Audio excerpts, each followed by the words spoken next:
Hello and welcome to Janet in Italy, and I have lived in Italy for more than 2 decades. In this video, a quick drive to see the sails in Pisa, coming to the end of my rug weaving project, and is this a new knitting project on the horizon? So get yourself a cup of your favourite cosy hot drink and come and join me. I'd like to be like her, with a smile that never fades. I'd like to be like her. Just look at my view. It's constantly changing. Those sun rays shining through the clouds are just amazing. And when I see a rainbow, I can actually see where it lands. And I often wonder about that pot of gold down there. Today, we're off to the sails in Pisa. Now, the sails in Pisa sails in Italy run in January for a number of weeks and also the end of July for a number of weeks. Stores have these 2 periods during the year to run their sales. They don't tend to have any other time. There might be a special offer here or there, but the sales always run at these 2 times of year. So off to Pisa.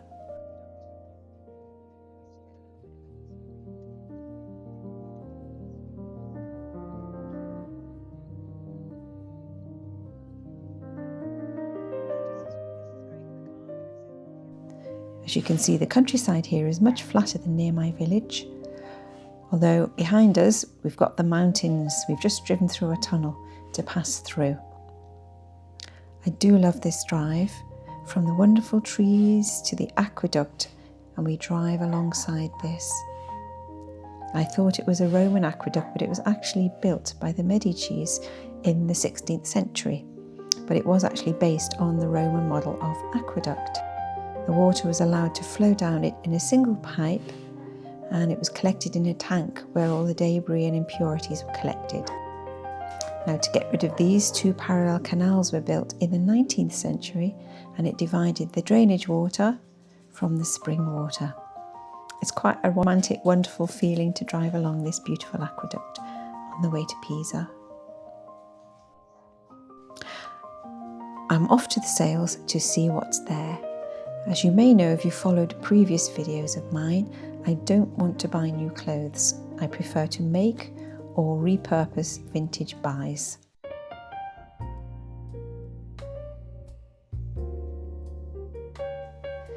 Here the clothes look lovely with pretty prints. They really are nice. The fabrics, there's a lot of viscose, and I won't buy that because of the manufacturing processes. Or other synthetic fibres, polyesters, I just don't want them. I must say though, the synthetic fibres are very good these days. They look like the natural fibres, but they just don't feel like them. I did find a lot of inspiration though with some lovely lacy knits. Perhaps I might decide to make something similar at home. I really did like this lacy tank top. I would probably layer it over a blouse or a lighter weight high neck sweater, but it would also be lovely on its own. And the lacy pattern actually reminds me of some of the patterns in a Japanese lace knit pattern book that I have at home. But again, this jumper was acrylic.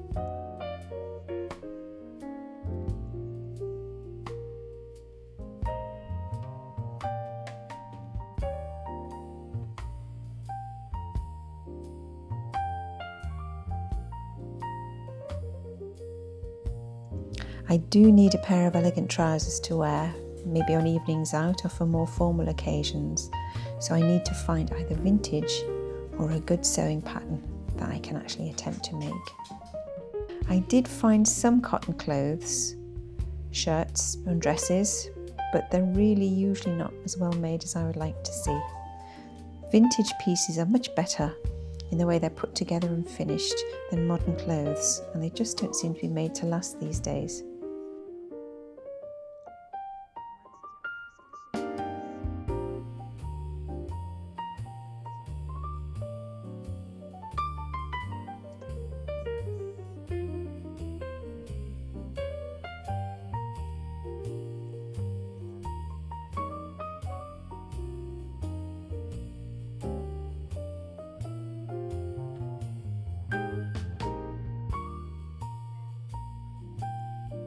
Needless to say, I came home empty-handed as expected, but my head has been buzzing with ideas.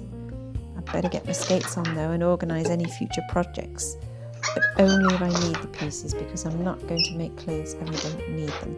I don't want to live with clothing I never wear and that I don't like.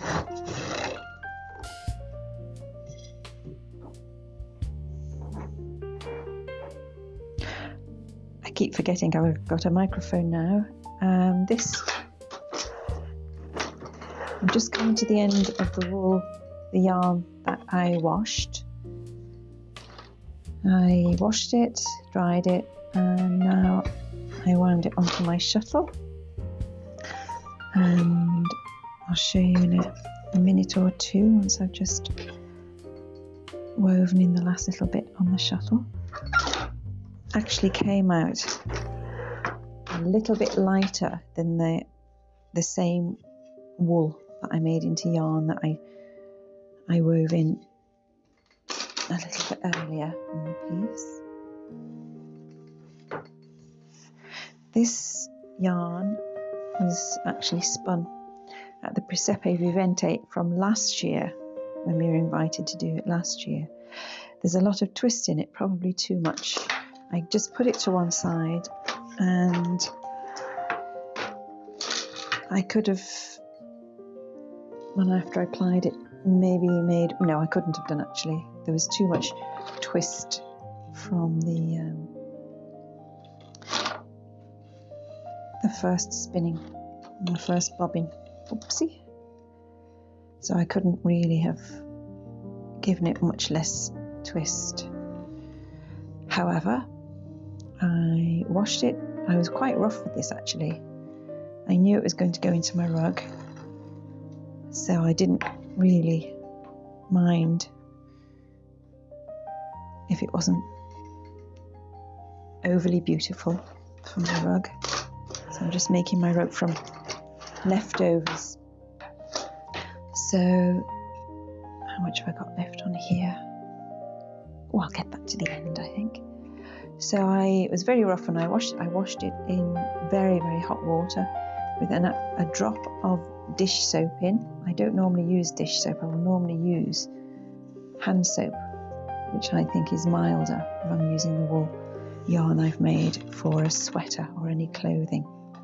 So this was a little bit more rough and ready. I normally just let the yarn that I've made soak for 20 minutes in the very hot water, and then I very gently lift it out, and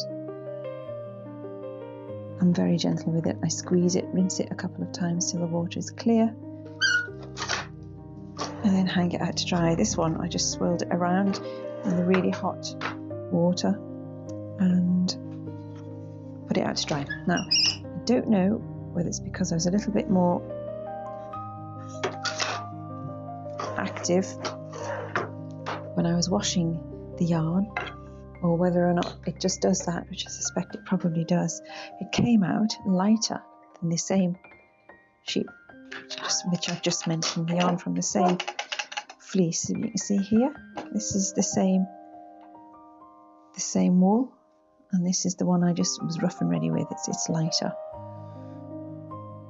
I mean, that's okay for my rug because I've done lots of different shades of neutral colours anyway. Problem being now is that, oopsie, sorry about that, is that I still have a small amount to go my project, and I'm running out of neutral shades. If you can see, I've still got a little bit to go. It won't take me long, but I just need to find enough in a neutral colour. So let me see. I have this, which was bought yarn. It's fine, very even, and it's acrylic. I have done my rug in a mixture of whatever I had, but what I did find, what I may use, is this. This is darker than I wanted,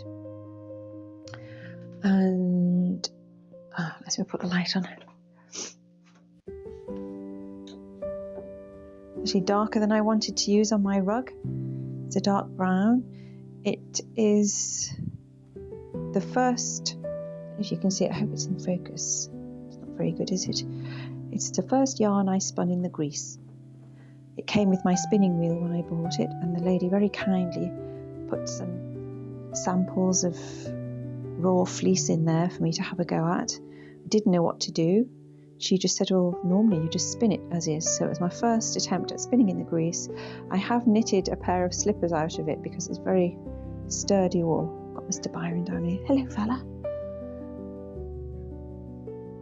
I have nothing else to do with this.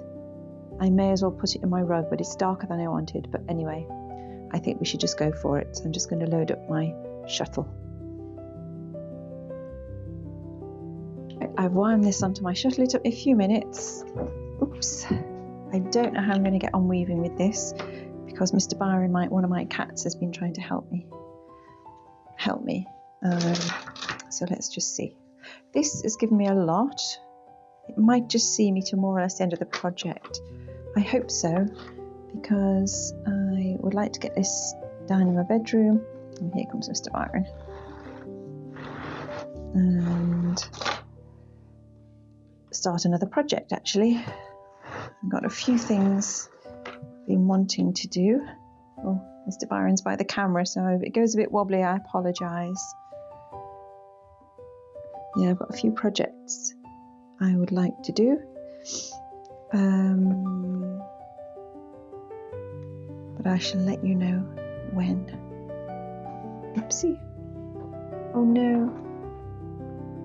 Mr. Byron.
Right, I have finished what I've been doing for now. I've been weaving an hour and a half. I had a lovely hour and a half weaving with that ball of yarn that I showed you.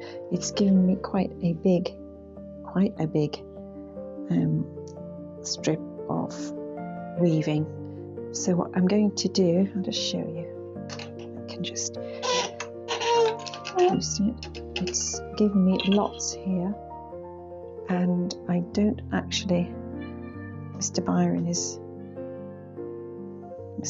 is calling me here.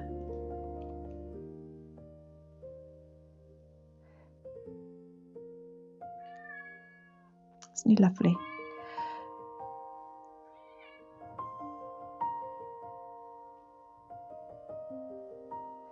So what I have here is only one. I haven't got very much left on this.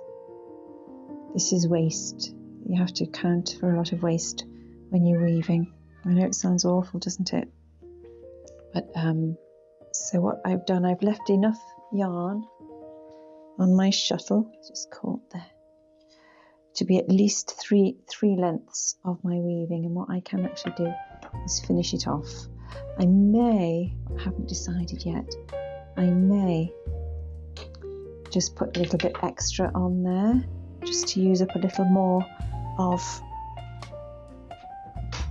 the warp that I have, but I think it'll probably be long enough. I'm quite pleased with this yarn because it was from a Dutch spotted sheep. I can't remember the name now. I'll have to look it up for you. But so it wasn't all one shade. It was speckled, and I think it's actually come out better than I thought. It's given a broken effect, which is good. It is tough. It feels really sturdy, this actually. So this yarn is the bought yarn in acrylic. I just much prefer my own. I prefer working with my own yarn. It's got more life to it, more interesting. So what I've got to do now is go and do something else, and I'll show you what happened with this rug for my bedroom in a future video. So if I were you, I would hit that notification bell so that you don't miss any future videos. And I would also be very grateful if you could consider subscribing to this channel. Well, after going to the sales recently, I got very inspired by some of the knitwear that I saw. My swatch has turned out okay. I've just finished knitting it in this kid mohair and silk.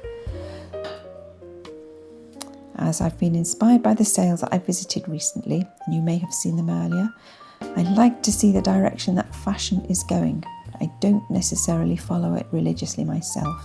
I do like to see the direction it's going in, and I did see some lacy, what we called back in the day, tank tops, which were knitted pullovers without sleeves. The one I saw in the sales was beige, but it was made of acrylic, which I definitely don't like.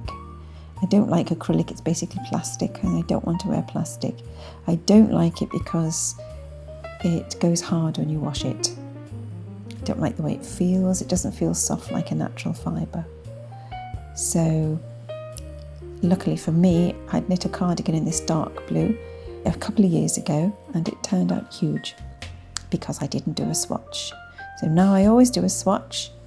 Problem is I always get excited when I'm doing a new project and I just want to jump straight into it and not do a swatch. So anyway, this time I've swatched, and my eldest daughter unravelled the cardigan for me. It was very difficult because the mohair sort of sticks together, and she very, very carefully unravelled it for me. She unravelled my failure of a mohair cardigan, and I actually have 2 balls like this sitting around in my stash, and I have done so for a couple of years while I've been deciding what to do. It's absolutely horrible to knit with. My needles are dark and I can't see what I'm doing, and you can't see of an evening with the lights. Nothing shows up. So I've got a bit of a dilemma. Do I get some lighter coloured points for these needles so that I can see it better? I was very lucky for Christmas to get a couple of books. One is called Cardigan Knitting Patterns. I found one in a lightweight enough yarn that could come in very handy. So this is why I've done a swatch. I need to get it right.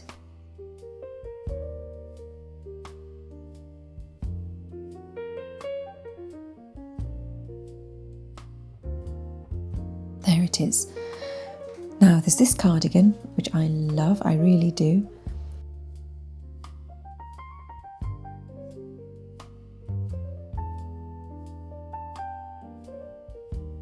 And from my other daughter, I got a Fair Isle pattern book, which is full of Fair Isle designs. There are photographs, knitted pictures, and the charts to actually do these patterns. Now, I love Fair Isle knitting. I love the way it looks. So I had thought that perhaps I could swap out the pattern on the cardigan.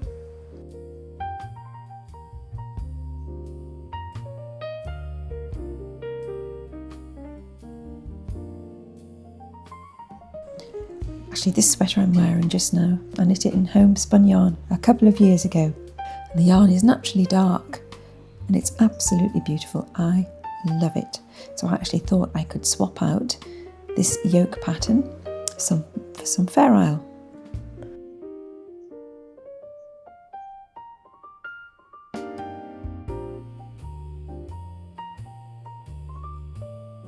Now this is mohair. It's quite unusual to do a faral pattern. I guess the fluff in the mohair will stop the pattern being as crisp as it would normally look if it was just a plain yarn without the fluff. So I'm still uncertain about it. But let me know what you think. Comment below. Now the difficulty with this particular cardigan pattern is that the yoke gets bigger and bigger. As you can see on my jumper, which is quite similar, the pattern gets bigger as it goes down. So what I need to do is to have a look at the pattern block, because Fair Isle is much like Aran in a lot of ways. It's done in blocks of a number of stitches. So what I need to do is make sure that my Fair Isle pattern, if I decide to change it out, is the same number of width in stitches as the pattern block is here for the cardigan. So I need to give it quite a lot of thought. Rather than do a lacy cardigan, I'm doing this because it's very lightweight and it will be very warm. Again, I'm undecided. Please comment and let me know what you think. I'll let you know next time. I may also try and find a lighter pair of knitting needles because they'll be much easier for me to use with this darker yarn. So I've got quite some things to think about for now before I make my next video for you, but I'll keep you posted about what I do.